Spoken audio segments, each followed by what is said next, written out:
وقال ربكم ادعوني أستجب لكم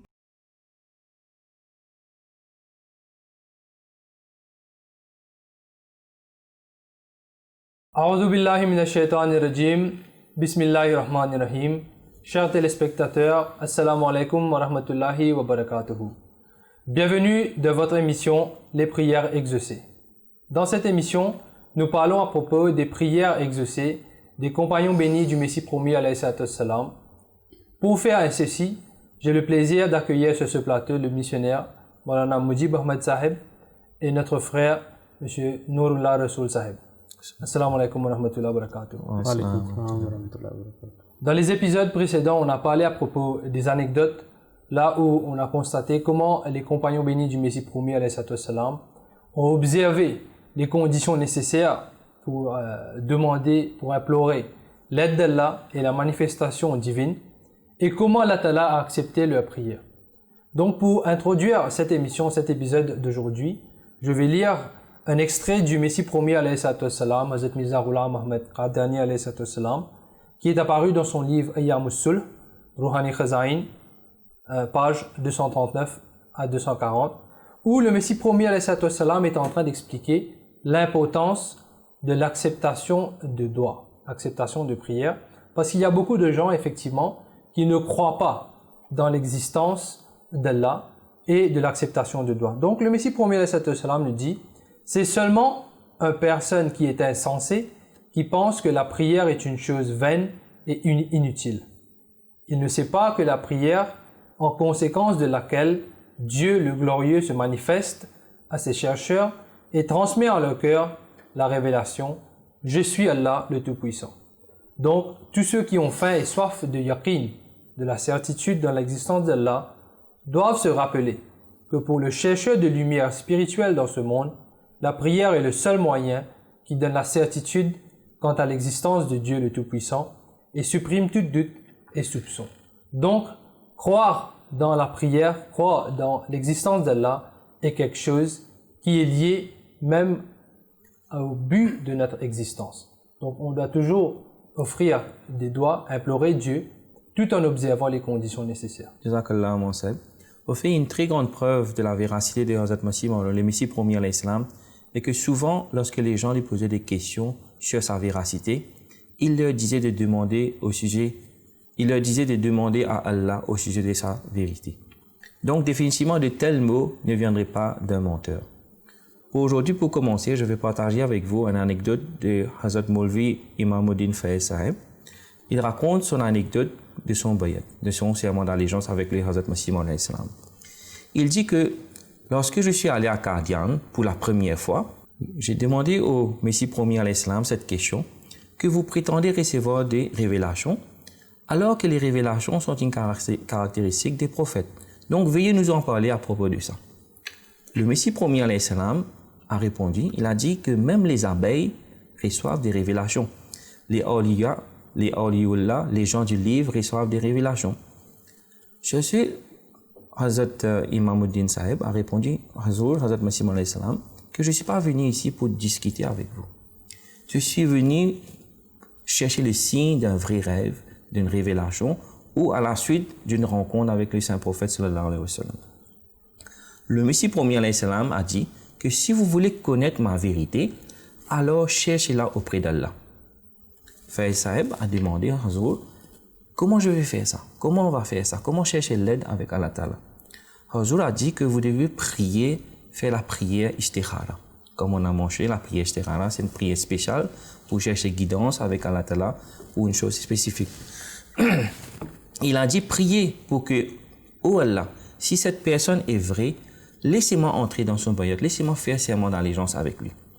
Il a dit, Faiz Sahib a dit, il a fait namaz istikhara pendant 4 mois. Il a dit, pendant 4 mois, j'ai fait beaucoup de prières, beaucoup de la prière istikhara. Et après 4 mois, il a vu dans un rêve que le Messie promis alayhi salam est rentré dans une mosquée comme Masjid Mubarak à Qadian. Et pendant la prière de Fajr, et il a vu le visage de Hazur briller comme la lumière. Alors, il dit que je suis présenté à Hazur et je lui ai dit, Hazur, je suis venu chercher ta vérité. Donc, il demande au Messie promis, alayhi salatu wassalam, donc cette personne qu'il a vue dans son rêve, que je suis venu chercher la vérité. Voilà. Pareil comme il a demandé au commencement pour Hazrat Masih Maud alayhi salam que je voudrais connaître la vérité. Hazur l'a dit, si tu veux connaître la vérité, donc tu dois faire namaz istikhara et demander guidance avec Allah Ta'ala. Et effectivement, dans le rêve, il a vu Hazrat Masih Maud alayhi salam dans le rêve et il a rencontré Hazrat Masih Maud alayhi salam. Il a posé cette même question à Hazrat Masih Maud alayhi salam que je suis venu chercher ta vérité. Hazur a répondu avec grandeur dans le rêve en Punjabi et cela se traduit comme tel. C'est lui qui devait venir, il est déjà venu. Peut-être que Mohsen peut Oui, nous dire en Punjabi. Oui, Hazrat Masih Maud avait dit Jis ana si ota a gaya. Et cela veut dire que celui qui devait venir, il est déjà venu. Oui. Hazrat Imamuddin Sahib a dit que ces mots ont eu un tel impact sur son cœur qu'il était convaincu que Messie Pak est le même Messie Maud et le Mahdi Maud. Donc seulement pour ceux qui sont en train de nous regarder, que la langue Punjabi est la langue qui est très courante dans le nord de l'Inde et c'est là où le Messie promis alayhi salam, Hazrat Mirza Ghulam Ahmad Qadiani alayhi salam, il est né, il a grandi, donc c'est dans cet endroit qui est aussi connu comme Punjab, donc la langue est Punjabi. Et cette personne que vous venez de raconter, il a vu dans ce rêve que le Messie promis alayhi salam lui a parlé et il a entendu ce mot en Punjab. Il a dit donc, après ce rêve, après quelques jours, il s'est présenté avec au Hazrat Masih Maud alayhi salam, le Messie promis, et il écrivait continuellement des lettres. Et quand il a rencontré le Messie promis, il lui a dit que dans les passés, j'avais pris les bayettes avec d'autres sages personnes dans les passés. Donc à cela, Hazur a répondu que c'était d'autres bayettes. Et maintenant, les serments d'allégeance que vous allez prendre maintenant est important. Donc de cette façon, il a pris le serment d'allégeance, le bayat, avec Hazrat Masih Maud alayhi salam. Et concernant le serment d'allégeance, le système de bayt, c'est aussi bon à noter que c'est tout à fait d'après les hadiths du Saint-Prophète sallallahu alayhi wa sallam, les traditions du Saint-Prophète sallallahu alayhi wa sallam, que personne ne doit mourir sans avoir fait le bayt d'un imam, d'un quelqu'un qui va le diriger vers la religion. Donc, dans les pays asiatiques, dans les pays là où il y a des musulmans en grand nombre, c'était la pratique qui était très commune, parce que Nurullah Sahib vient de mentionner que auparavant cette personne avait fait des serments d'allégeance, donc il a pris le bayt de plusieurs besours, de plusieurs aînés. Donc là, le Messie promis alayhi salam lui a informé que vous devriez prendre le bayt sur la main du Imam Mahdi, le Messie promis de l'époque. Et là, en parlant de cette anecdote, comment quelqu'un, comme il a prié, il a imploré l'aide de Dieu, le guide d'Allah Ta'ala, et Allah Ta'ala l'a répondu, effectivement, à travers ce rêve, à travers peut-être cette vision qu'Allah Ta'ala l'a guidé. Et le Messie promis alayhi salam nous a expliqué cela très clairement, très joliment dans une de ses poèmes. Que d'ordinairement, il y a des gens qui disent qu'Allah Ta'ala, que Dieu ne parle plus avec les croyants, avec les gens de nos jours, que c'était quelque chose d'antan, que parmi les gens, là où il y a des prophètes qui sont venus, donc Allah Ta'ala a conversé avec eux, envoyé des révélations. Donc arrivé à un certain moment qu'Allah Ta'ala ne parle plus. Or que le Messie promis alayhi salam nous dit « Wo khuda bhi banata hai jise chahe kalim, ab bhi usse bolta hai jise wo karta hai pyar » que Dieu donne la capacité de parler à celui qui lui plaît jusqu'à maintenant. Et ensuite, il dit que même à présent, il converse avec celui qu'il aime. Et il y a de nombreuses anecdotes, de nombreux récits des écrits du Messie promis alayhi salam qui prouvent cela.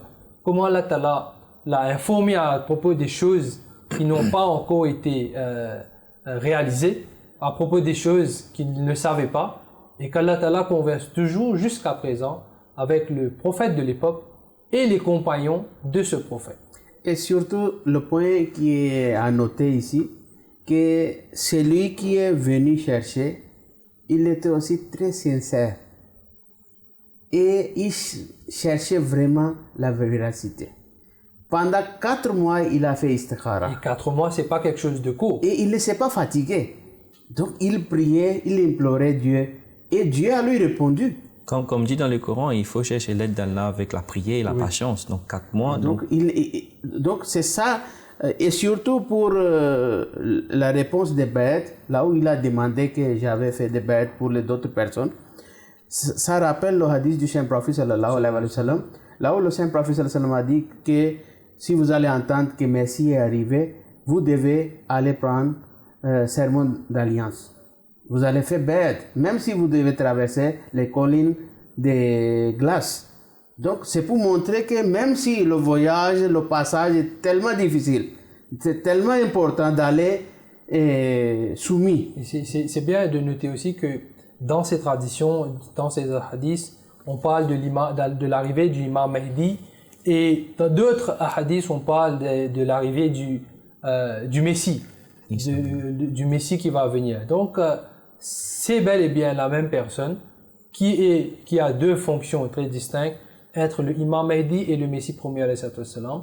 Donc, effectivement, quand on entend, c'est dans les hadiths que si on voit que le Messie ou le Mahdi est apparu, et l'époque demande que c'est l'époque du Messie et du imam Mahdi, il faut faire tout sacrifier pour aller le rencontrer, pour faire le bayt sur ses mains. Avec l'histoire que vous venez d'expliquer, j'ai rappelé une histoire de Hazrat Mian Alladita Sahib radiyallahu ta'ala anhu.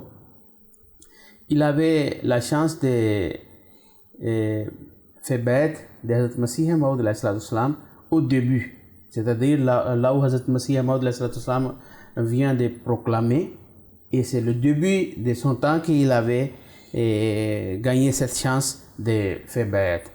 Donc, une chose, ce qui est très important parmi les croyants, et c'est ça qui fait différence entre les croyants et les gens mondains, les gens qui suivent le monde. Parce que dans le monde, nous voyons quand quelqu'un trouve quelque chose, ou bien il gagne profit quelque part, il gagne avantage, ils ne jamais veulent pas donner cet secret aux autres personnes. Ou bien ils ne veulent pas d'autres viennent profiter. Mais dans la croyance, dans la spiritualité, c'est différent. Le vrai croyant, dès qu'il recevra quelque chose, dès qu'il connaît quelque chose, en même temps, il souhaite que ses amis, ses parents, sa famille, il trouve aussi, il rentre dedans aussi. Donc, c'est la même histoire de Hazrat Mian Alladita Sahib. Quand il avait accepté Ahmadiyyat, il est allé à la maison pour faire tabligh, pour prêcher à son père. Dès qu'il a expliqué à son père est devenu opposant. Directement, à la maison, il y a une grande opposition que Hazrat Mian Alladita Sahib a fait face. Donc, à la maison, c'est un grand problème. Toujours, il y a des discussions et il y a des oppositions. Donc, Hazrat Mian Alladita Sahib, il est allé visiter Qadian, Hazrat Masih Maud alayhi salam. Donc, il a présenté son cas. Que Hazur, mon père, il oppose moi tellement, il me dérange. Donc, Hazur, il faut prier qu'il accepte. Là, Hazur a dit, il faut continuer à prier. Je vais prier aussi. Donc, Allah Ta'ala ne veut pas jamais perdre nos prières. Il ne veut pas jamais rejeter notre prière.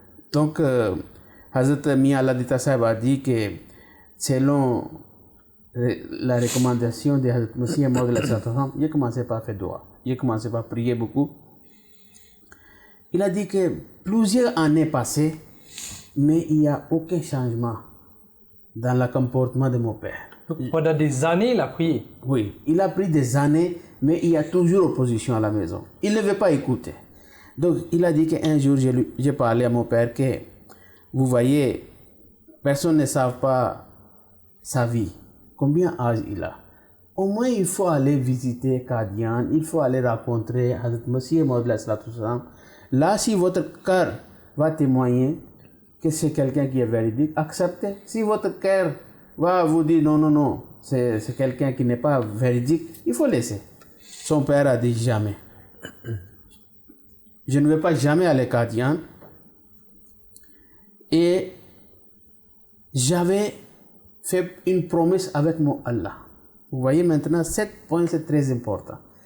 Il est quelqu'un qui cherche, même il est opposé à son fils, mais il a une relation vivante avec son Allah. Il a dit, j'ai déjà fini de discuter, arrêter avec mon Allah, que tant que je ne veux pas trouver différence entre la vérité et mensonge, il ne va pas me laisser mort.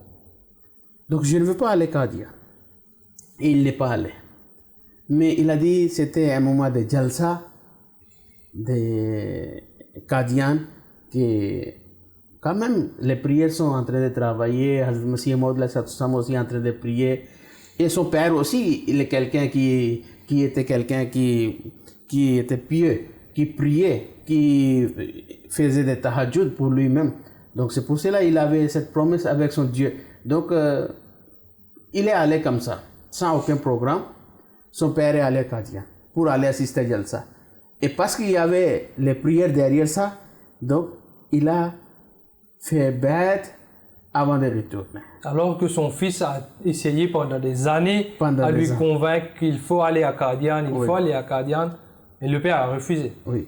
Donc c'est ça qui... Son père s'appelait Hazrat Jamaluddin Raziyallahu Ta'ala Anhu.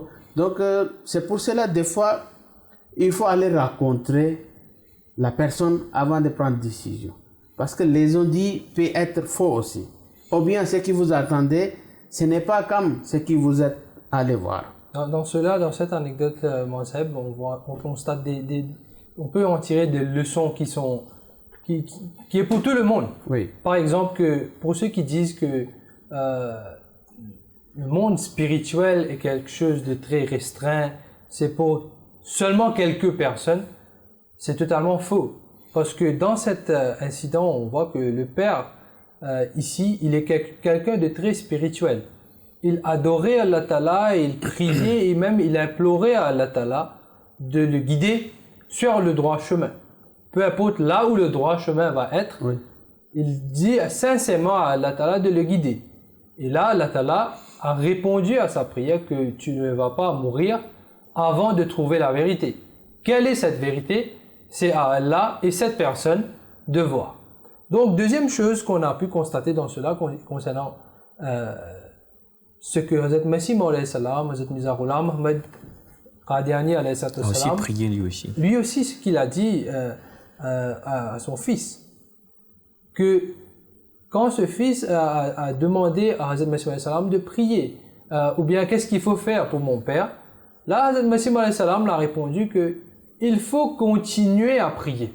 Il n'a pas dit que il faut seulement prier. Ou bien je vais prier. Ou je vais prier. Il a dit qu'il faut continuer à prier. Donc, dans cela, il y a une sorte de prophétie aussi qu'on peut constater que même dès le commencement, que Hazrat Mirza Ghulam Ahmad Qadiani alayhi salam a déjà constaté que cela va prendre beaucoup de temps pour que le père, c'est-à-dire Hazrat Jamal bin Saeb, qu'il va prendre beaucoup de temps pour accepter la véracité de Hazrat Masih Maud alayhi salam et par conséquence prendre le bait de Hazrat Masih Maud alayhi salam. Donc là où le Messie premier alayhi salam pouvait dire ok, priez ou nous allons prier, les mots qu'il a utilisés très clairs et très spécifiques, qu'il faut continuer à prier, il faut avoir cette constance et régularité et persévérance. Et Hazrat Masih Maud alayhi salam aussi a assuré que Allah ne veut pas jamais rejeter nos prières. Et vous voyez cette période de temps a pris 16 ans. Et 16 ans, c'est-à-dire là où son fils est parti demander à Hazrat Masih Maud alayhi salam, et le jour qu'il a fini de prendre bête, l'intervalle est de 16 ans. Donc pendant 16 ans, le fils aussi a prié pour son père, et son père aussi cherchait et priait, et Hazrat Masih Maud alayhi salam aussi a prié pour eux. Donc pour ceux qui pensent qu'on va seulement offrir les prières, la salat, on va implorer Dieu seulement pour quelques jours et ensuite arrêter de prier, donc là il y a une leçon très un troisième point que je voudrais souligner dans cette anecdote, c'est que son père est parti pour assister le Jalsa Salana dans Qadian. Et première chose, c'est comme si il a vu les Ahmadis de près, qu'est-ce qu'ils prêchaient et quelles sont les activités les Ahmadis font dans les jalsa et les doigts de Hazrat Masih Maud dans les conférences annuelles qu'on a fait. Et d'ailleurs, le Messie promis a aussi dit que je prie sincèrement pour ceux qui voyagent pour venir à Qadian, pour assister les 3 jours de cette conférence, la Jalsa Salana. Donc, définitivement, il y a aussi cet aspect de l'acceptation du doigt du Messie promis pendant les jours. Parce que de nos jours, on a des musulmans ou bien des non-Ahmadis qui disent les Ahmadis donc ne sont pas des musulmans. Donc quand le père est parti voir comment le Ahmadi priait, donc ça a vraiment changé qu'Allah Ta'ala. Définitivement, il a dû constater la Jamaat et les pratiques de cette communauté du Messie promis. En parlant des anecdotes d'acceptation de doigt,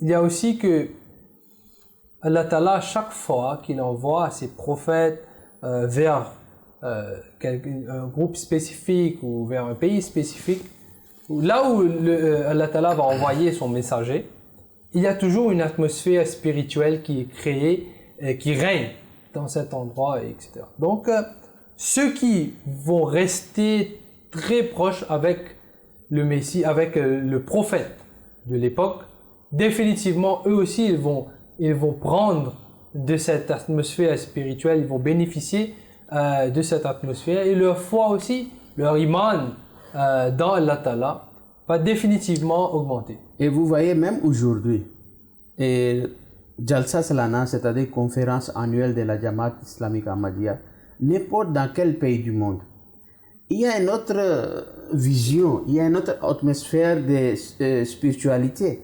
Et ça là c'est un niveau local, et quand quelqu'un va aller assister là où notre cher calife Hazrat Khalifatul Masih Khamis Sayyidullah Ta'ala bin Nasir Aziz est présent, donc là-bas vous ne pouvez pas même imaginer, ou bien vous n'avez pas les mots à expliquer quel niveau de spiritualité que vous trouvez.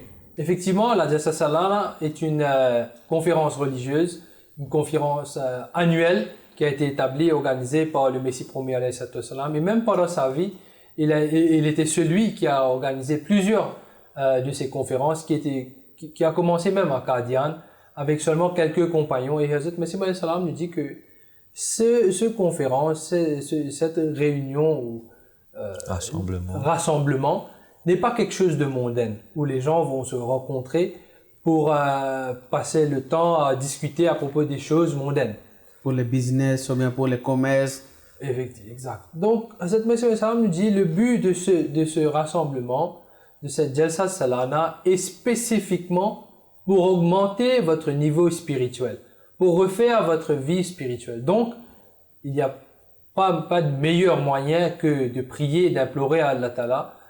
Donc, d'ailleurs, dans notre vie de tous les jours, mais pendant les jours de la Jalsa Salana, les 3 jours de la Jalsa, les gens vont se rassembler pour écouter à des discours, à propos des topics, à propos des sujets d'ordre spirituel.